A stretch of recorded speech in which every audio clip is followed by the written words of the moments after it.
Disagreements and communication issues happen in relationships. It's a very natural thing, but I'm going to talk about how you can basically figure out how to go through them and how to figure out what to do in your relationship when you come to these battles that you seem to have all the time. It could be the same conversation all the time. I always call it like set on repeat. It's like just go ahead and hit the button and they're going to run through the same stuff. Like that's just how some relationships are, right? And issues like that can turn into that. And you have to learn how to basically maneuver around this stuff because women, they get very irrational sometimes and it's not a logical thing. It's just passion. They just want to be heard and it's all emotion, right? But for this, you have to go back to the relationship. How did it start? So, how you come into a relationship can dictate how the dynamics will change. Because if you're like me and you've been married for over 10 years, the relationship has changed a lot. And you know what the number one factor of that relationship changing? Me.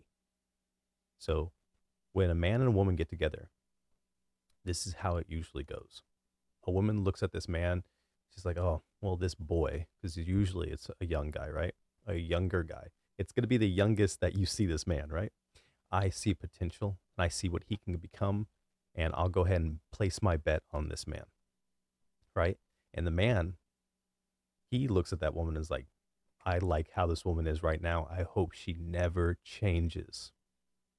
So, and thinking in that regard, the relationship will change on how you change.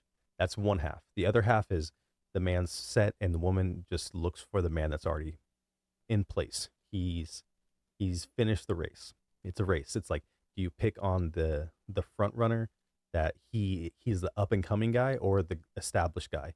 So it's like, are you at the beginning of the race trying to find the suitor right there? Because it's easier that way. If you can place your bet on the right one, then in the long run you get all that vested compound interest in the relationship, right? Or you can go to the other end, which someone would do is wait at the end, find out who wins that race. But when that happens, guys have more leverage. But I don't think women think of it in so much that regard, but that's just how it is. If I got in a relationship and I was, say, 40 years old and I had a set career on the path of retirement, higher tenure, whatever you want to call it, and I was set and I have figured out everything in life and I know everything in my life is pretty much set in stone.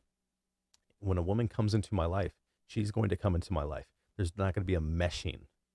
So there's a better leadership kind of role.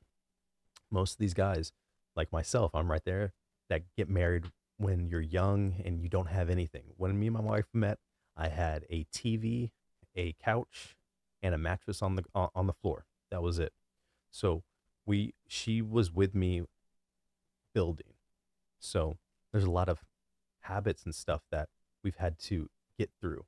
And most of the habits were my bad habits. I had to kick a bunch of my bad habits because I was still in that role where it's like, oh, I still want to party, I still want to have fun, I want to do this, and I slowly had to fix things throughout my life, right? But getting back to the topic is how we communicate was very different back then to it is now, and you can't expect to read a couple books and to hear a couple podcasts and some YouTube channels. It's like this is how I'm supposed to be as a man in this leadership role in this relationship and start right now. It's like you've been married for 7 years.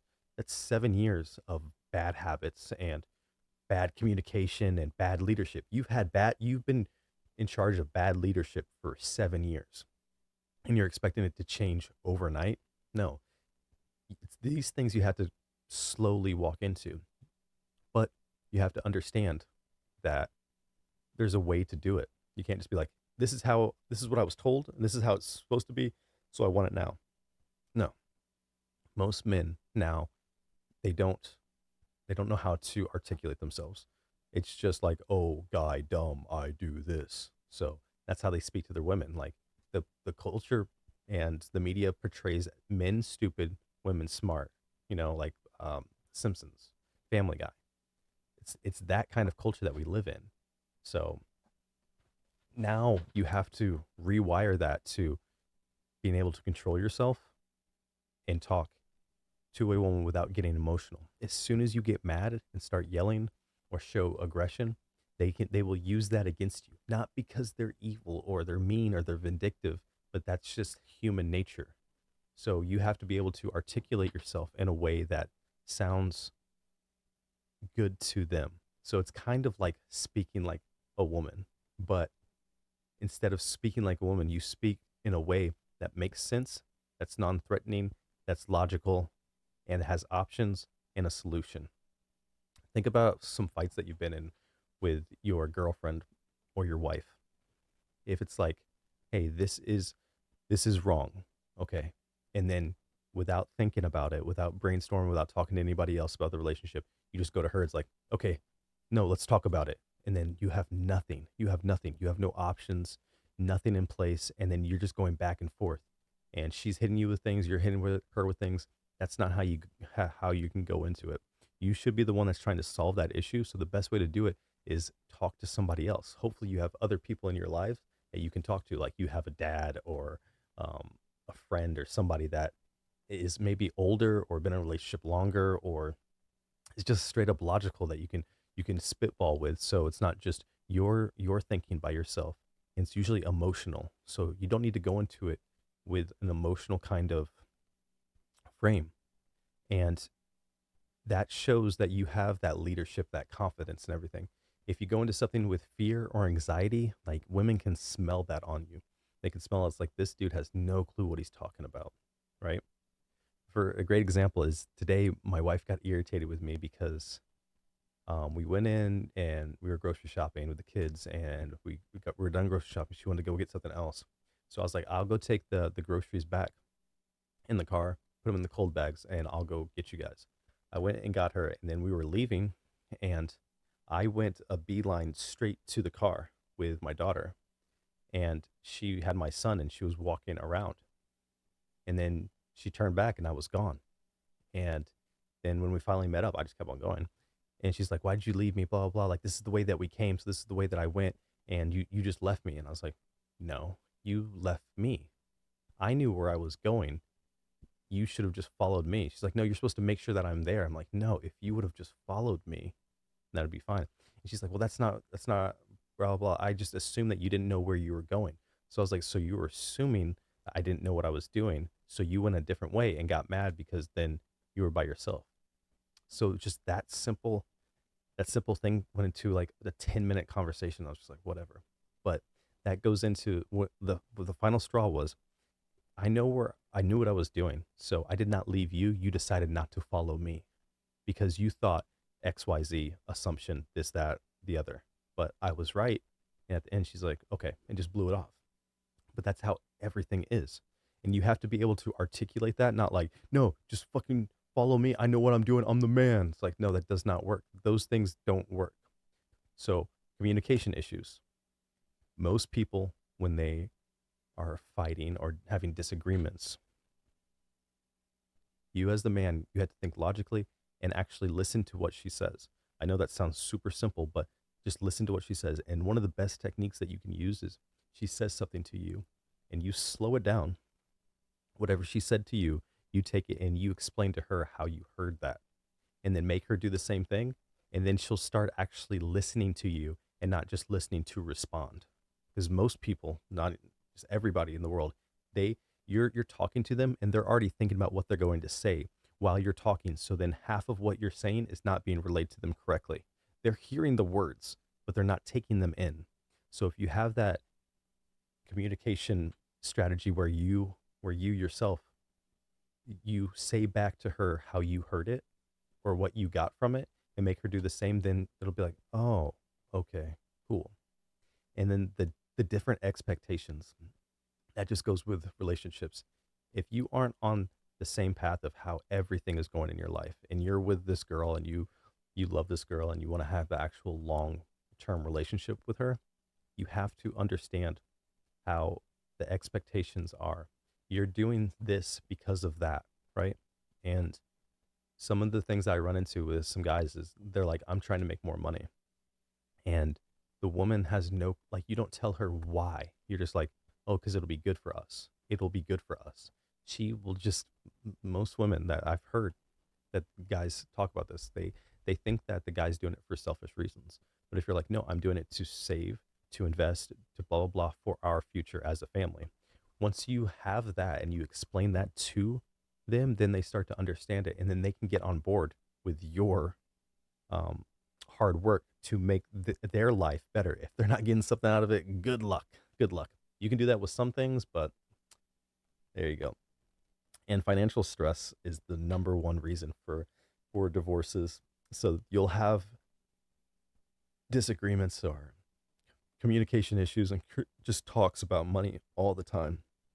So as a man, to make yourself happy and less fights with your girl, you have to understand how finances work, right? And if you don't, then she's just not going to trust you with it. And then she's going to do it when most women aren't very good with finances because they buy everything and they're persuaded to buy stuff. So you have to put those expectations and the financial issues to rest so you don't have that financial stress because that's why most people do get divorced. Next is trust and jealousy. So, trust and jealousy, that's just common, right? Trust issues, blah, blah, blah. And this goes with the whole timeline thing, right? When women are younger, they get a lot more attention.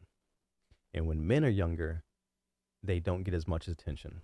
But as you take 10 years, 20 years ahead, women, as they're older, they get less and less attention. Men get more and more attention. So there's anxiety right there building in the marriage as the marriage matures. The woman matures, the man matures. The man starts getting more attention, starts getting more money, more status. Women start like noticing them more.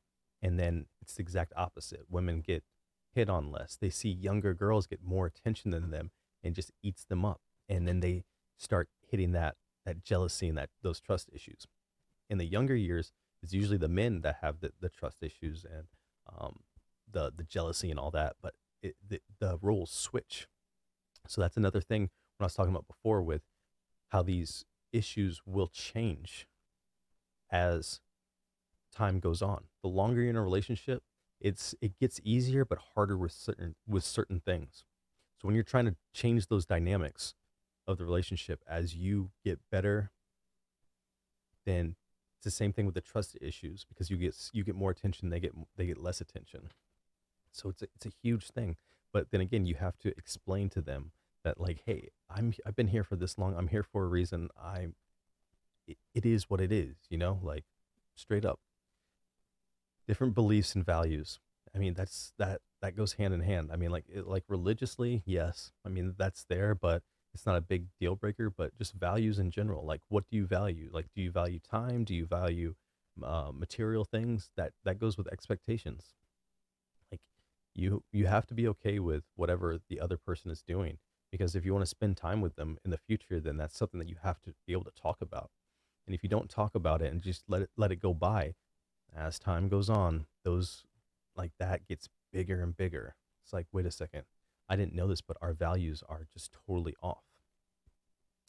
This parenting disagreements, it's just wild, especially now because men, you have the right to parent your children.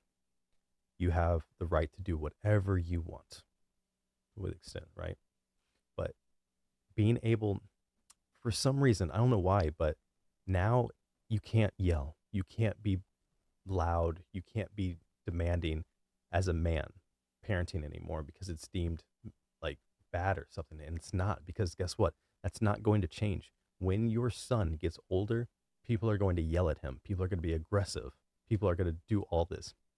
And if he doesn't see it from you, then he's going to be that person that's surprised when it happens. There's a way to show your son as a man, a way to be dominant, to be a leader, to be confident. And it doesn't have to be like crazy out of hand and all of that, but don't be afraid to parent how you were parented or however you think you should parent.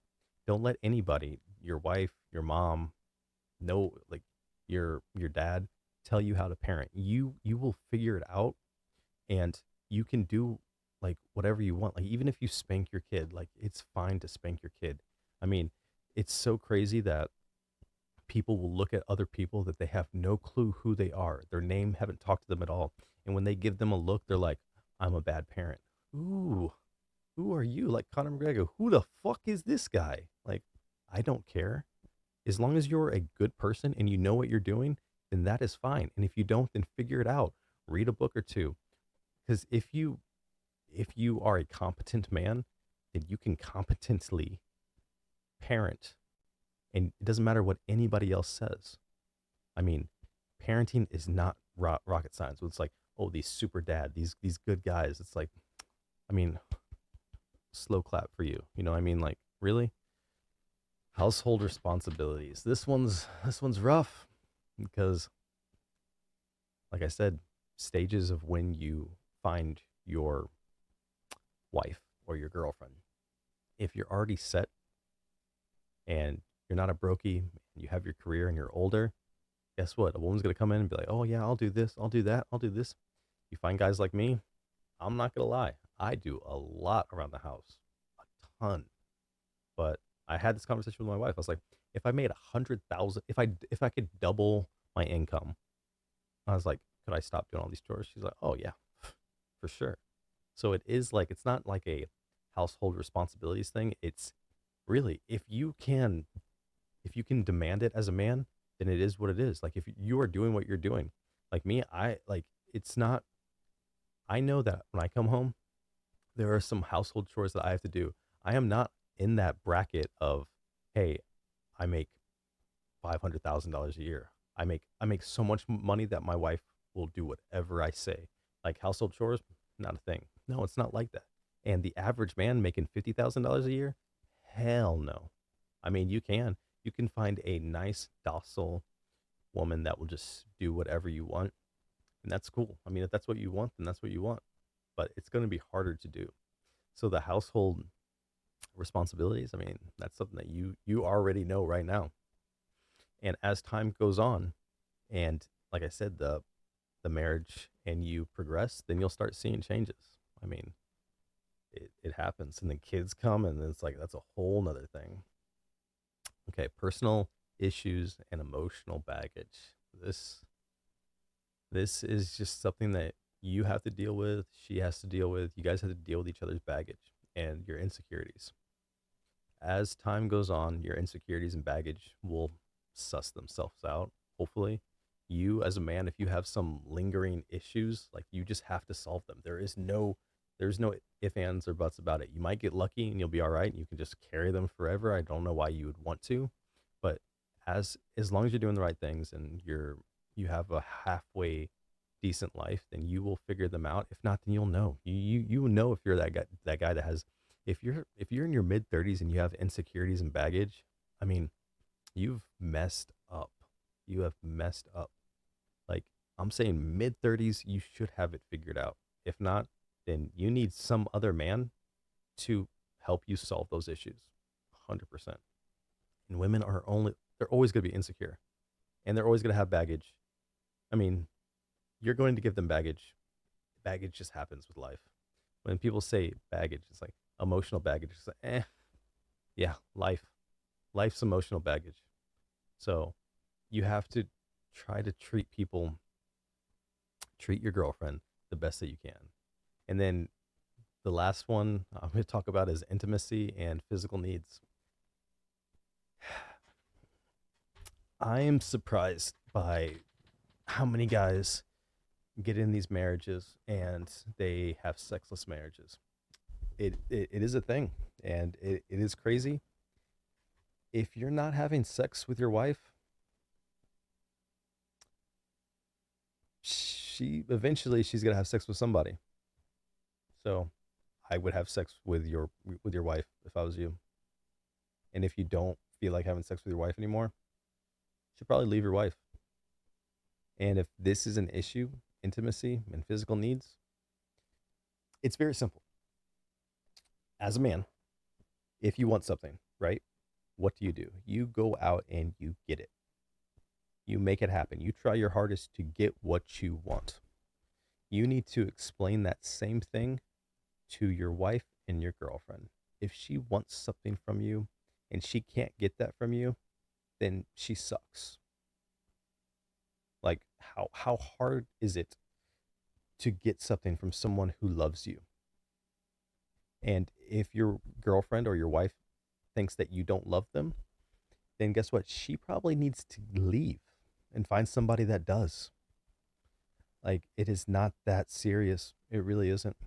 And if they're, and I'm talking about intimacy and physical needs. I'm not talking about issues.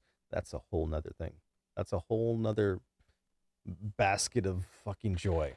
But we're not talking about that. I'm just talking about intimacy and physical needs. If you aren't getting this from the person that you think loves you, then that person, A, does not love you, or you are not doing something that to get that. Like it's not that big of a deal. People hype this up way too much. Relationships will change. You will change. Your wife and your girlfriend will change. Things should be getting better. And if they're not getting better, then it is on you. And if it is not on you, then you are wrong because you shouldn't be with that person. Simple as that.